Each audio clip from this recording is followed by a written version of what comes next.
30장 18절 말씀입니다. 출애굽기 30장 18절 말씀.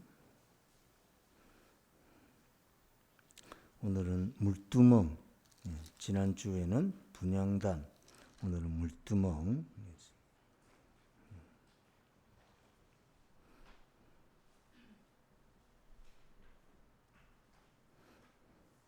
출애굽기 30장 18절 제가 있습니다. 너는 물두멍을 노스로 만들고 그 받침도 노스로 만들어 씻게 하되 그것을 해막과 제단 사이에 두고 그 속에 물을 담으라. 아멘. 우리 수요 기도의 자리에 함께 하시는 여러분들은 특별히 말씀이 더 우리가 하는 참 같이 공부하는 이 말씀뿐 아니라 일상 속에서 주님 말씀을 대할 때 더 말씀의 깊이가 있고 또 깊은 깨달음이 있는 복된 말씀 중심의 삶을 잘 살아갈 수 있게 되기를 주님의 이름으로 축원합니다. 이제 오늘 출애굽기 우리 복습 같이 장제목 복습을 같이 한번 더 하겠습니다. 출애굽기 1장 학대, 2장 모세 출생, 3장 소명, 4장 애굽 기한, 5장 모세와 바로 만남, 6장 언약, 7장 피제양, 8장 개구리 파리 재앙, 9장 돌림병 악성종기 우박, 10장 메뚜기 허감 재앙, 11장 장자 죽음 경고, 12장 첫 유월절, 13장 출애굽, 14장 홍해, 15장 승리 노래, 16장 만나, 17장 아말렉 전쟁, 18장 이드로 좋은, 19장 시내산 도착, 20장 십계명, 21장 종 살인 과실, 22장 손해배상, 23장 세절기, 24장 언약 체결, 25장 전극의 떡상 등잔대, 26장 휘장 늘판, 27장 번제단 뜰, 28장 제사장 옷, 29장 제사장 위임식, 30장 분향단 물두멍까지 같이 합니다. 우리 제단 우리 성막 그림을 같이 한번 보겠습니다. 성막 그림 이제 뭐 다 아시겠죠? 그래서 입구 동쪽으로 해서 들어간다.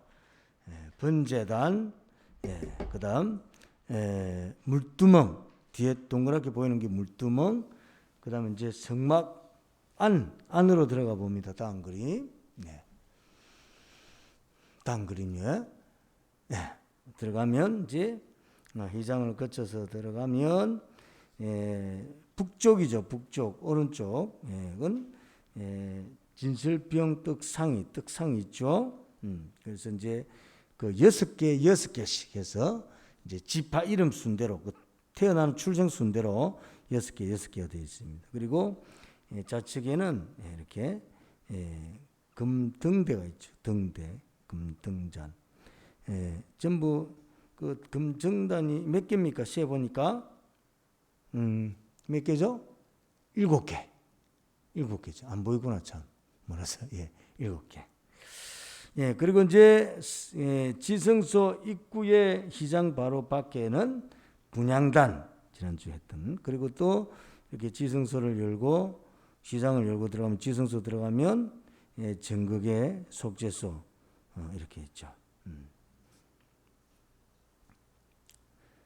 여기 이제 그 성막들 바깥에 그 기둥이 몇 개면 전부 20개죠. 20개. 20개. 10개에서 전부 60개죠. 60개. 다음 이제 크기를 보면, 다음 그림. 크기를 보면 동서 길이가 100규빗 해서 45m. 다음 그림. 동서 길이가 100규빗에서 45m, 남북 거리가 50규빗, 반이죠. 22.5m. 그렇습니다. 그리고 출입문이 20규빗 해서 이제 전체 50규빗 중에서 20규빗이죠. 9m. 그래서 나머지 이제 반반 나눠져 있겠죠. 출입문 9m. 그리고 이제 성소, 지성소가 있는데 성소 동서 길이는 20규빗, 9m. 지성소 동서 거리는 4.5m. 그리고 정소와 지성소 남북 거리는 10규빗에서 4.5m. 그렇게 만들어져 있습니다. 그리고 휘장은 다음 그림, 휘장은 첫 번째 휘장은 뭐로 만들어져 있습니까?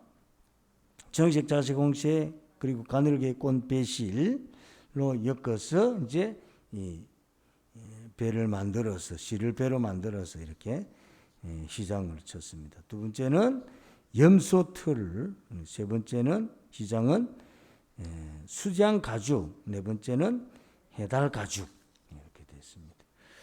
다음 우리 대제사장 우리 그림을 한번 보겠습니다. 대제사장 그림 맨 위에 모자 같은 것을 뭐라 그러죠? 관이라 그러죠.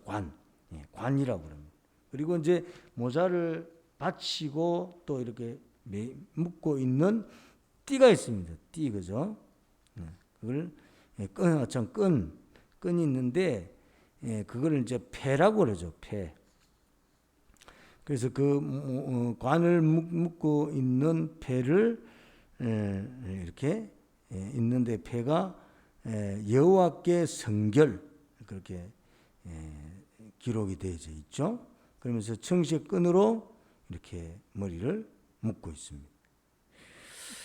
그리고 이제 우리 제사장 옷은 맨 안쪽 속 바지는 고이라고 합니다. 고이라고. 그다음 속옷 흰색 속옷이 있죠. 그다음 청색을 에봇 받침 겉옷이라. 에봇 받침 겉옷이라. 그렇죠? 에봇을 받치고 있는 겉옷이라. 청색. 그다음 이제 올록들록한 그 옷이 에봇이죠. 에봇. 하고 에봇에 보면은 허리띠를 묶고 있죠. 에봇띠라고 합니다. 에봇띠 묶고 있습니다. 판결 흉패가 있습니다. 판결 흉패가 12개 각 지파마다 기록되어져 있고 또 청색 에봇 받침 겉옷 청색 옷에는 석류 열매와 또 금방울이 하나씩 이렇게 묶여져서 있습니다. 그래서는 소리가 나도록 그렇게 만들어져 있습니다.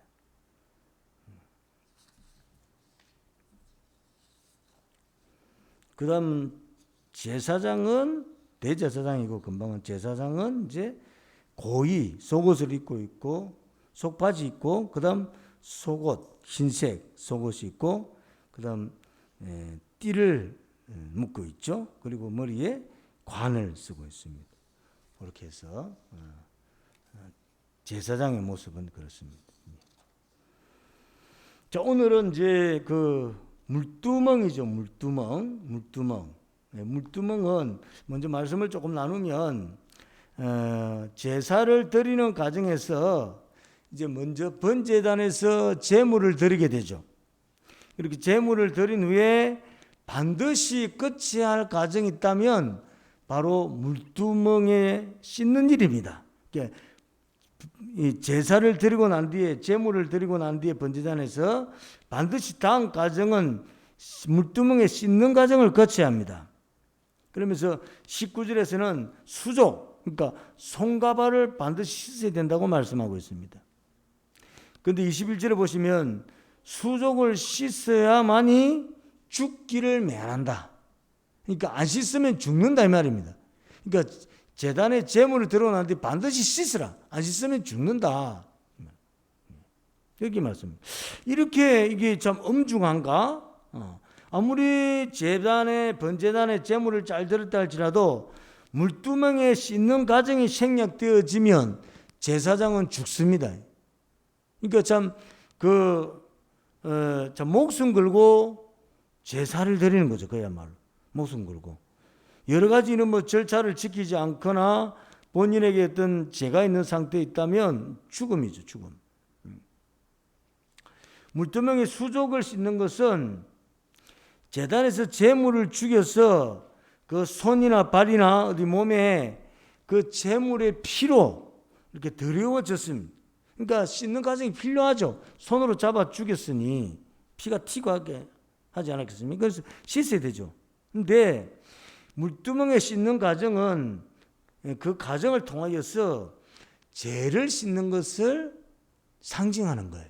물두멍에 수족을 씻는다는 것은 제사장 자신의 죄를 씻는 과정이다 하는 것이. 완전히 그래서 제물과 함께 자신의 제물의 그 사람에게 제물을 헌물 제물을 드린 사람의 죄의 문제를 해결한다면 제사장 자신도 씻음을 통해서 자신의 문제, 자신의 죄를 한 번 더 점검하는 거죠. 그래서 그는 죄의 문제가 해결되지 아니하면 죽음입니다. 씻는 과정을 통해서 단순히 손만 씻지 않는다고 죽는 것이 아니죠. 본인의 죄의 문제가 해결되지 않는다는 것입니다. 그건 죽음이다는 거예요. 내 죄의 문제가 해결되지 않으면 너도 죽는다. 물두멍에 수족을 씻는 것은 인간의 죄의 문제를 해결하기라는 상징입니다. 그리고 이 죄의 문제는 오직 예수님만 해결할 수 있다는 것입니다. 그래서 우리 요한복음 13장에 보시면 어떤 내용이 나오는가? 예수님께서 최후의 만찬 중에 제자들의 발을 씻기는 내용이 소개되고 있습니다. 3장에 보면 3절에 보면 저녁 먹는 중 예수는 아버지께서 모든 것을 자기 손에 맡기신 것과 또 자기가 아버지께로부터 오셨다가 아버지께로 돌아가실 것을 아시고 저녁 잡수시던 자리에서 일어나 겉옷을 벗고 수건을 가져다가 허리에 두르고 이어 대야에 물을 떠서 제자들의 발을 씻으시고 그 두르신 수건으로 닦기를 시작하셨. 예수께서 최후의 만찬 중에 대야에 물을 떠서 제자들의 발을 씻기시고는 수건으로 닦아주십니다. 그러니까 오늘 본문의 이 물두멍은 무엇을 상징하는가? 최후의 만찬에 나오는, 예수님의 최후의 만찬에 나오는 대야입니다. 대야. 예수님 제자들의 발을 씻기심은 물두멍에 수족을 씻는 절차입니다. 흙먼지, 모래먼지로 더러워진 발은 죄를 더러워진 발은 죄를 상징하죠. 그거 씻어야 되는 거죠. 그걸 누가? 예수님의 제자들의 발을 씻긴. 그러니까 예수님으로부터 죄 씻음을 받아야 된다는 거예요.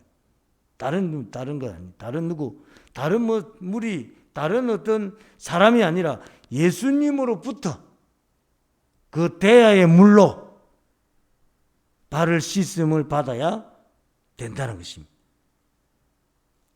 물두멍에 수족을 씻어 제사장이 생명을 보존받듯이 예수님의 제자들 역시 예수님께서 세족식을 행하심으로 제자들의 죄 문제가 해결되어 그래서 영원한 생명을 얻게 됨을 상징하는 것입니다.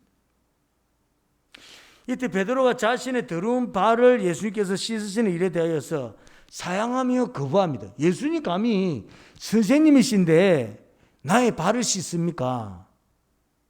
인간의 논리지, 인간의 논리. 이때 예수님께서 베드로에게 뭐라고 말씀하십니까? 내가 너를 씻어주지 아니하면 내가 나와 상관이 없다는 거예요. 뭐 그 발 안 씻는다고 상관이 없나? 8절에 보니까 베드로가 이르되 내 발을 절대로 씻지 못하리이다. 예수께서 대답하시되 내가 너를 씻어주지 아니하면 내가 나와 상관이 없느니라. 예수님으로부터 씻음을 받지 않은 인생은 예수님과 무관한 인생입니다. 예수님으로부터 제 씻음을 받지 아니하면 영생을 얻지 못합니다. 예수님과 무관한 인생이 되는 거죠. 그리고 예수님 외에는 죄를 씻을 수 있는 분이 아무도 없습니다. 예수님이 이 땅에 오신 목적이 우리를 구원하시기 위하여 영생 주시기 위하여 오셨습니다. 그리고 구원과 영생을 받을 인생은 반드시 예수님의 죄 씻음의 과정을 통과해야 합니다. 예수님을 부인하게 될 베드로도 예수님부터 씻음을 받아야 합니다. 예수님을 팔 가룟 유다도 예수님으로부터 씻음을 받아야 합니다. 다 아시죠? 예수님께서 베드로의 부인도 아시고 가룟 유다가 예수님 팔 것도 다 아십니다. 다. 그런 잘못된 모습, 죄를 지은다 할지라도 예수님으로부터 씻음을 받으면 해결된다는 것입니다. 누구든지 예수님으로부터 씻음 받은 인생은 영생을 얻는다는 것입니다. 가룟 유다가 비록 예수님을 팔았지만은 그가 예수님으로부터 그 최후의 만찬에 그 대야의 물로 자신의 발을 씻어 주심이 깨달았었다면 영생의 삶을 살았을 것입니다. 사실 베드로는 가룟 유다는 이 발 씻음을 받고는 바로 어디로 갑니까? 예수님 팔러 갑니다. 바로. 그리고 제사를 드릴 때 자자손손이 물두멍에 수족을 씻어야 죽음을 면하고 살게 되듯이 영원토록 예수님으로부터 죄 씻음을 입어야 영원한 멸망을 면하고 영생을 얻게 됩니다. 사실 모든 성물과 달리 물두멍은 옆에 지켜보시면 이 크기가 나오지 않습니다. 다른 성물들은 몇 큐빅 나오는데 이 물두멍은 규격이나 크기가 나타나 있지 않습니다. 왜 그런가? 그러니까 정확하게 사실 크기를 아는 사람은 아무도 없어요. 어느 정도 크기인지는. 손발만 씻었으니까 이게 무슨 그냥 우리만한 돼야만 한지 아니면 큰 그릇처럼 되어 있는지 알 수가 없습니다. 왜 크기가 표시되어 있지 않은가? 예수님의 죄 씻어 주심의 무한성입니다. 무한성. 사람 가리지 않습니다. 예수님 죄 씻음 용서하심은 사람을 가리지 않습니다. 그 죄의 흉악한 모습이나 그 상태를 예수님 가리지 않습니다. 제한하지 않습니다. 누구든지 어떤 흉악무도한 죄를 지었다 할지라도 예수님 모든 죄를 다 씻어주십니다. 다 씻으신다는 것이. 죄 씻음에 제한하지 않으시는 예수님을 상징하는 것입니다. 물두멍에 수족을 씻음은 예수님 우리 죄를 씻어주심을 상징한다 하겠습니다. 우리 성경 17절을 봅니다.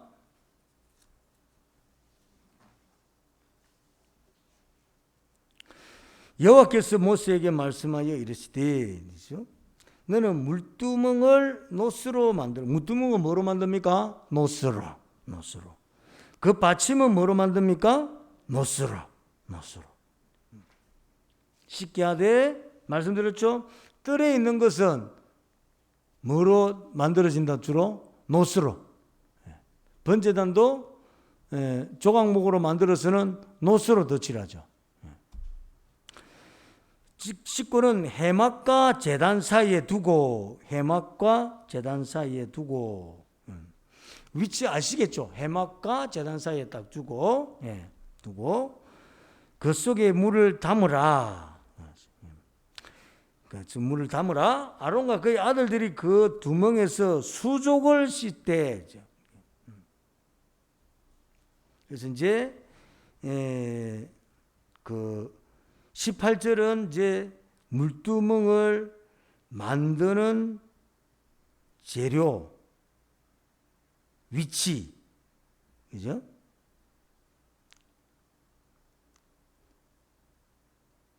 (19절은) 이제 씻는 부위, 20절은 씻는 이유, 그들이 해막에 들어갈 때 물로 씻어 죽기를 면할 것. 왜냐하면 씻지 않으면 죽으니까 씻으라.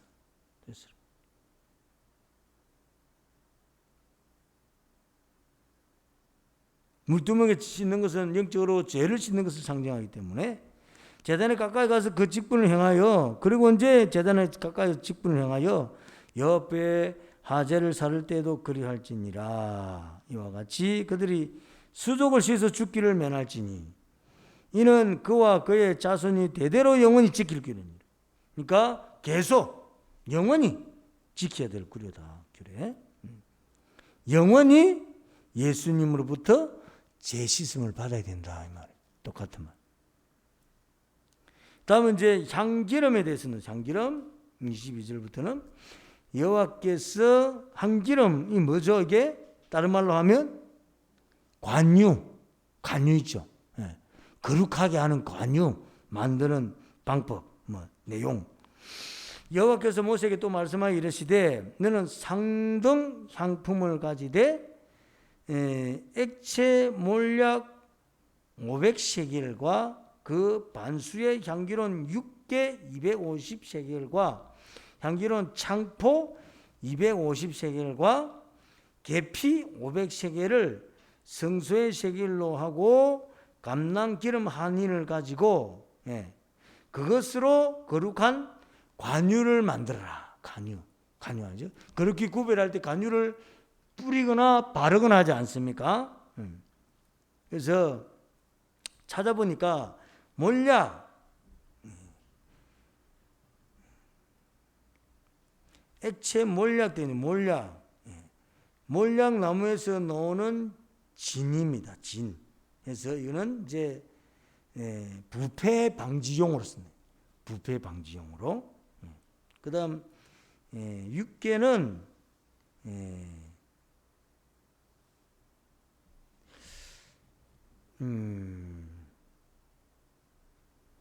무슨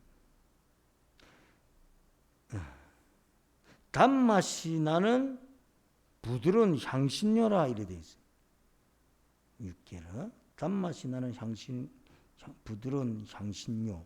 그래서 이제 몰약은 500세겔인데 이 500세겔은 약 5.5kg. 육회는 그 반이잖아요. 2.75kg.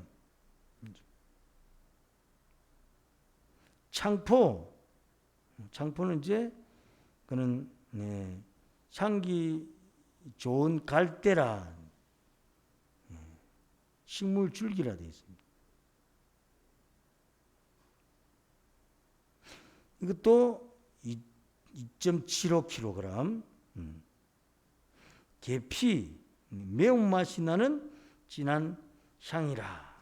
계피. 그래서 5.5kg.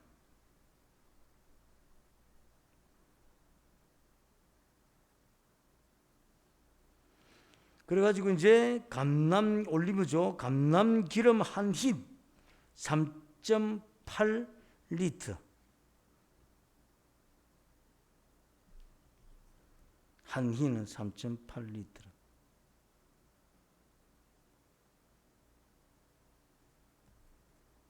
그래서 섞어서 이제 향기름을 만드는 거죠. 향기름. 이걸 뭐라 그러는가? 관유. 그것으로 거룩한 관유를 만들되 향을 제조하는 법대로 향기름을 만들지니 그것이 거룩한 관유가 될지라. 그리고는 이제 그것을 어디에?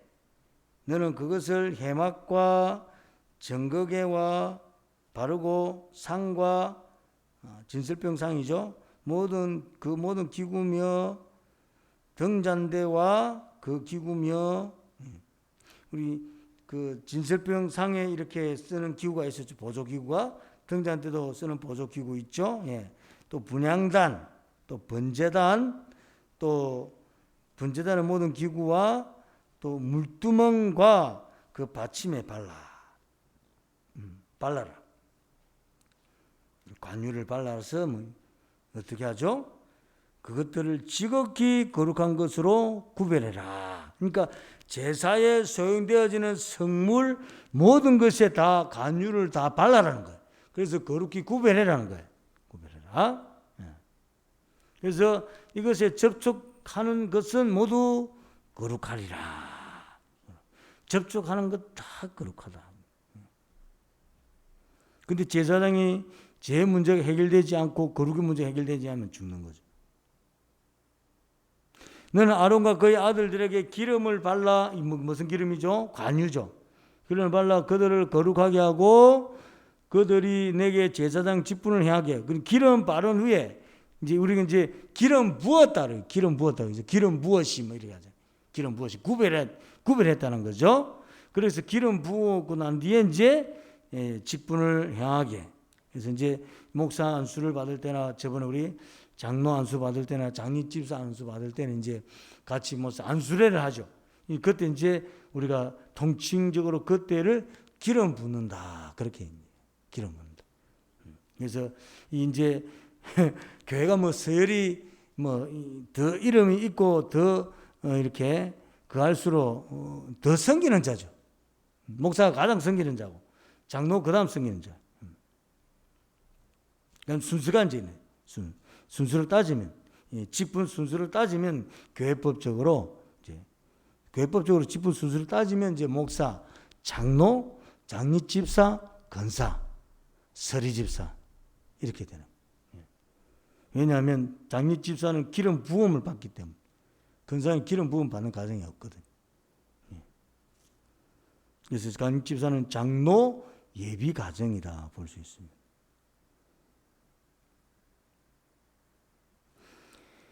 제사장 직분을 그렇게 해서 행하게 하고 이스라엘 자손에게 말하여 이르기를 이것은 너희 대대로 내게 거룩한 간유니. 하나님의 거룩한 사용하시는 간유기 때문에 32절에 사람의 몸에 붓지 마라. 일반 사람들 몸에 붓지 마라. 또 이 방법대로 이와 같은 것을 만들지도 마라. 만들지도 마라. 이는 거룩하니 너희는 거룩히 여기라. 그러니까 뭡니까? 사사로이 쓰지 말라는 거예요. 아이 그냥 쓰니까 좋다고 그 하나님께 제사할 때 제물에 제사장에게 이렇게 바르고 하는 것을 그냥 일반 사람들이 예배와 하나님께 제사와 상관없는 사람들이 사용하는 거 하지 마라 이 말입니다. 만들지도 말고 사용하지도 말아라. 만들어서. 그래서 이와 같은 것을 만드는 모든 자와 그것을 타인에게 붓는 모든 자는 그 백성 중에서 끊어지리라 하라. 왜 그렇습니까? 하나님의 거룩한 것을 아무렇게나 사용하는 하나님을 경홀히 여기는 것입니다. 하나님께서 용서하지 않는다는 거죠. 그래서 그 제단이 그 먹고 제물들을 먹고 남으면 불 태우잖아요. 다른 사람들이 거룩한 제물을 먹지 못하도록 아예 불을 태워서 다 재로 만들어 버리죠. 다른 사람의 안전을 지키기 위해서 하나님께서 정해놓으신 법이죠. 거룩한 향, 즉 향. 이 향은 어디 있습니까? 분향단에 쓰죠. 분향단에 쓰는 향은 그럼 어떻게 하는가? 여호와께서 모세에게 이르시되 너는 소합향과 나감향과 풍자향의 향품을 가져다가 그 향품을 유황에 섞되 각기 같은 분량으로 하고 소합향은 몰약입니다. 몰약. 나감향은 어패류 껍질에서 만든다는 것이죠.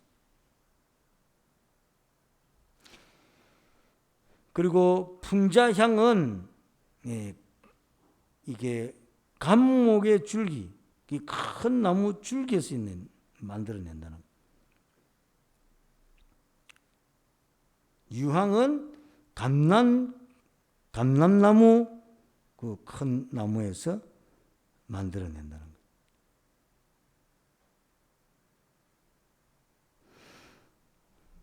그것으로 향을 만들되 향 만드는 법대로 만들고 그것에 소금을 쳐서 성길하게 하고 이 향에는 뭐죠? 소금을 치고 아까 감기름에는 감남기름을 붓고 여기는 소금을 치고 이 다르죠? 성길하게 그 향 얼마를 곱게 찌어 내가 너와 만날 해막한 정거기 앞에 두라. 이 향을 만들어서 다 쓰는 거 아니잖아요. 그러니까 이 향을 어디에 보관하라는 것입니까? 정거기 앞에 보관해 두라.